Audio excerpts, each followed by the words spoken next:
The mayor of Arcadia, that's in Los Angeles County, just north and east of downtown LA, now facing federal charges. At 3:14 a.m., a digital kill switch triggers inside a San Francisco high-rise, instantly wiping 4 terabytes of encrypted data. 12 minutes later, a joint task force breaches an Oakland warehouse expecting to secure 500 kilos of Cartel fentanyl. They find an empty room and a pile of burning GPS trackers. Documents later reveal this was not a cartel masterstroke, but a coordinated cover-up orchestrated by a high-ranking California state official. Now, she's accused of acting as a foreign agent for the Chinese government, and tonight the Trump administration is weighing in. Federal agents at the FBI Cyber Division in Los Angeles detect a massive unauthorized data purge. At exactly 3:14 a.m., the signal originates from a secure, privately leased server farm in downtown San Francisco.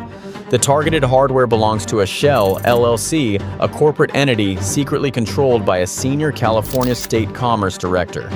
It initiates a military-grade scrubbing sequence by design, overwriting 4 terabytes of encrypted communications in seconds. Behind the digital burn, the timing is not a coincidence. The kill switch activates exactly 12 minutes before a joint DEA and FBI task force is scheduled to execute a no-knock raid on an industrial warehouse in Oakland. They expect to seize 500 kilos of fentanyl precursors inside that specific location. According to the tracking data, the cargo was followed straight from the port of Long Beach via hidden customs and border protection transponders. The strike team anticipates a massive tactical victory, a seizure large enough to dismantle local distribution networks for months. They prepare to breach the facility. To see exactly where this trail of institutional corruption leads, hit subscribe now. The tactical operation proceeds exactly on schedule at 3:26 a.m. as heavily armed agents breach the Oakland warehouse. They sweep the perimeter with flashbangs and tactical rifles, anticipating heavy cartel resistance. Inside the vast concrete structure, the strike team finds a completely sanitized empty room. The targeted CBP transponders sit isolated on the floor, melting inside a pile of burning thermite. Investigators determine immediately that the operation was compromised from the inside. In the immediate aftermath, the official narrative fed to the press claims the raid was a standard operation. Government spokespeople describe a missed target, blaming the failure on a routine logistical delay by the cartel. They deliberately omit the synchronized data wipe and the destroyed tracking devices. Behind the scenes, federal forensic accountants launch a desperate salvage operation at the San Francisco server farm. The rapid response team isolates the mainframe, freezing the servers before the wipe completely corrupts the physical drives. They manage to recover a highly fragmented digital ledger from the unallocated space. Within hours, the decrypted files expose a massive operational anomaly. The recovered ledger does not contain the standard routes used by street-level smugglers. It outlines a sophisticated supply chain insulated from standard law enforcement tactics. Instead of pointing south to the Mexican border, the financial records point straight across the Pacific Ocean and directly into the California state capitol. The recovered ledger fragment contains thousands of routine shipping manifests. Hidden among the decrypted files, investigators find seemingly harmless paperwork for bulk agricultural exports moving steadily out of the port of Oakland. They cross-reference these daily manifests with federal customs and border protection logs, discovering a recurring impossible anomaly. Hundreds of specific shipping containers were consistently granted green lane clearance. Under this specialized legal status, the designated cargo bypassed standard X-ray scans, physical inspections, and canine screening entirely.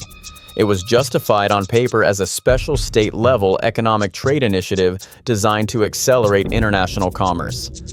A former Department of Homeland Security port inspector eventually steps forward, speaking to federal task force agents on the condition of strict anonymity. According to his sworn testimony, this Green Lane initiative was spearheaded and personally overseen by the exact same state commerce director whose servers were wiped. He held the ultimate executive authority, dictating exactly which foreign containers bypassed all federal security checkpoints. Financial filings soon reveal a systematic flow of illicit capital moving parallel to the unchecked cargo. Deep within the director's political campaign accounts and his associated corporate shell companies, forensic accountants locate $4.2 million in unexplained consulting fees. They traced the origin of these continuous wire transfers to a large import and export firm based securely in Hong Kong. The Asian corporation possessed zero physical inventory for consumer electronics, heavy machinery, or textiles. Behind the legitimate corporate facade, the company operated strictly as a financial front built for a vast Chinese shadow banking network. They specialized in brokering wholesale fentanyl precursor chemicals, securing bulk raw material shipments for global drug syndicates. Task Force documents outline the exact mechanics of the logistics operation. Through his unchecked executive authority, the state director effectively removed the primary obstacle for international smuggling networks.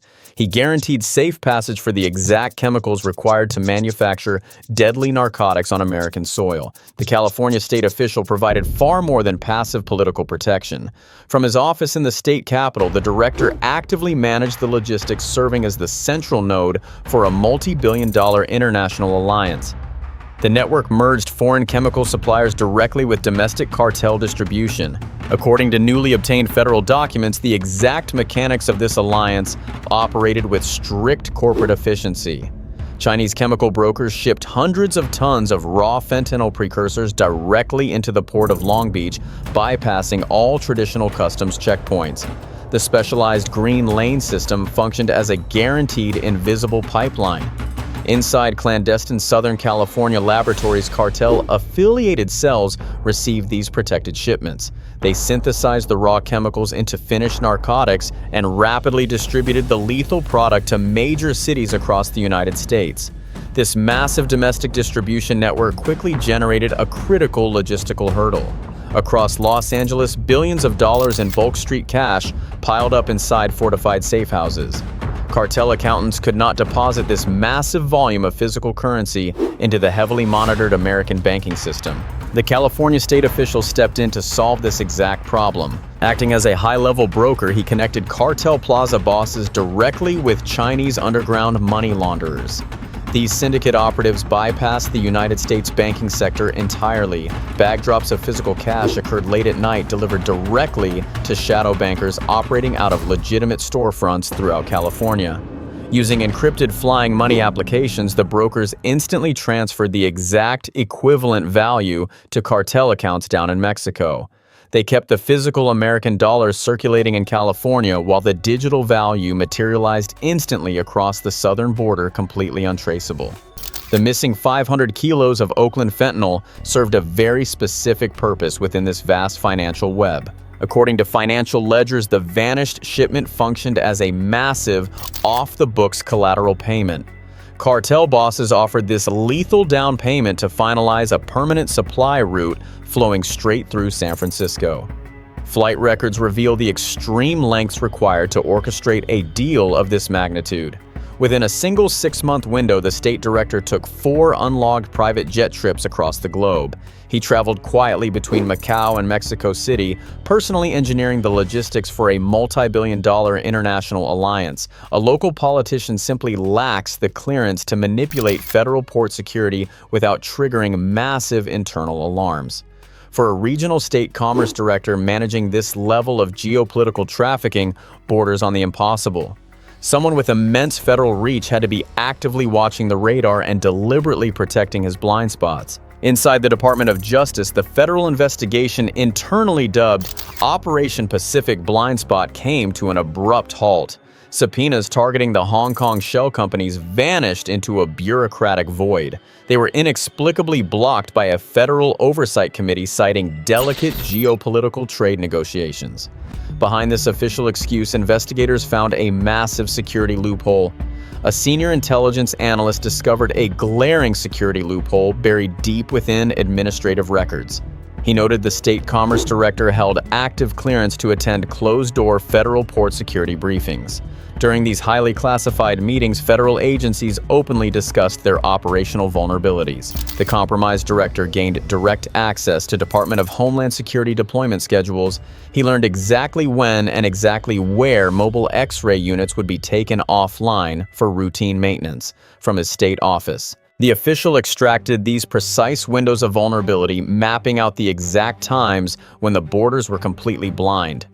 Cartel logistics managers and Chinese syndicate partners received these schedules directly from his secure communications line. They used these manufactured blind spots to orchestrate a guaranteed, risk-free corridor straight into California ports. Through this invisible pipeline, thousands of pounds of precursor chemicals flowed into the United States, bypassing all physical inspections entirely. A local Drug Enforcement Administration task force eventually flagged the director, noting his highly suspicious inquiries into port access protocols. It triggered an immediate devastating backlash from upper management, effectively killing the ongoing investigation. Within a matter of weeks, the local task force saw its operational funding quietly and completely slashed. The lead agent on the case was abruptly stripped of his field duties, losing all access to his confidential informants. He was reassigned to a desk job hundreds of miles away in Phoenix. Across the federal landscape, institutional power shielded the illicit network. Bureaucratic roadblocks systematically dismantled every genuine attempt to expose the multi-billion-dollar operation. The massive criminal enterprise did not operate in a vacuum. At the highest levels of government, the massive flow of illicit capital was protected by the very agencies sworn to stop it. The destruction of the local task force was not a failure of law enforcement. Who exactly ordered the destruction of the local task force, and who profited from the silence? Case files revealed the California operation was a highly successful beta test for a nationwide blueprint. Inside Customs and Border Protection databases, identical Green Lane anomalies began surfacing at the Port of Seattle. Synchronized data wipes mirrored the San Francisco purge, systematically erasing terminal records along major Gulf Coast ports in Texas. Analysts uncovered a system deliberately designed to maintain these exact structural vulnerabilities. At the highest levels of state commerce, frictionless international trade and political optics took absolute priority over national border security. The political infrastructure enabling this massive bypass never operated like a traditional drug trafficking ring. These bureaucrats operated as elite economic facilitators, working from sanitized boardrooms completely insulated from the street-level carnage their policies created. As these policies expanded, the human cost of this frictionless trade proved catastrophic. The missing 500 kilos of fentanyl precursors held a lethal level of toxicity. Forensic chemists eventually calculated the true scale of the vanished Oakland shipment. According to federal health metrics, that single unrecovered load contained enough lethal doses to eradicate the entire population of California. The vanished chemicals did not simply evaporate into the underground supply chain. Cartel syndicates rapidly converted the raw materials into millions of counterfeit prescription pills, pressing the synthetic poison into highly concentrated batches. Within a matter of weeks, that specific shipment flooded the streets of San Francisco, Los Angeles, and the sprawling agricultural towns of the Central Valley. Fatal overdose rates instantly skyrocketed, driving regional mortality statistics to unprecedented highs. First responders battled a relentless daily wave of casualties, pulling bodies from urban transit stations, public parks, and quiet suburban bedrooms. Behind the safety of private security details, the bureaucratic architects of this crisis continue to collect their offshore consulting fees. The international money laundering network was fully exposed, and the lethal product was actively killing thousands of American citizens on the street. Nobody in a position of authority stepped forward to shut the operation down or hold the state officials accountable. The very people who built the open door were the exact same officials placed in charge of locking it. Exactly 6 months after the digital kill switch was triggered, the FBI executed a series of highly publicized raids across Southern California. The resulting federal indictments targeted only mid-level cartel drivers and low-level money couriers. They paraded these street operators in front of news cameras, declaring a definitive victory against the international syndicate. Behind closed doors, the state commerce director quietly submitted his official resignation. Federal prosecutors never filed a single indictment against him, citing a lack of direct physical evidence.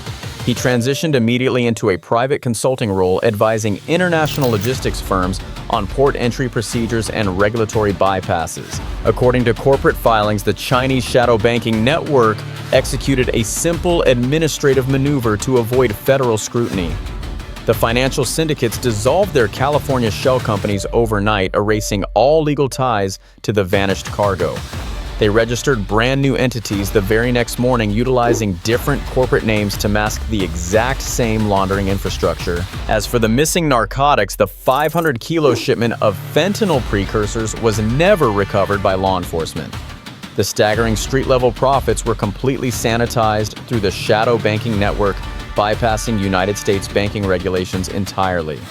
They were seamlessly integrated into legitimate commercial real estate developments, funding massive glass skyscrapers in downtown Los Angeles. This coordinated cover-up established a clear double standard within the justice system. A street dealer caught laundering $10,000 goes directly to a federal penitentiary. He is locked away for decades while the true architects remain completely untouched by the law.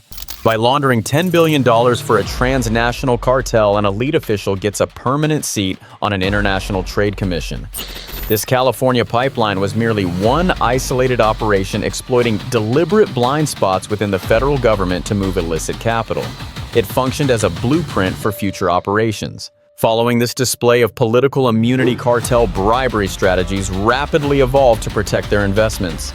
The next logical target is not a state-level bureaucrat or a local port inspector. They aim for the very foundation of the legal system itself, seeking to rewrite the rules from the inside. To find out what happens when these syndicates stop buying politicians and start buying federal judges, subscribe and like this video. The investigation into the highest courts is already underway.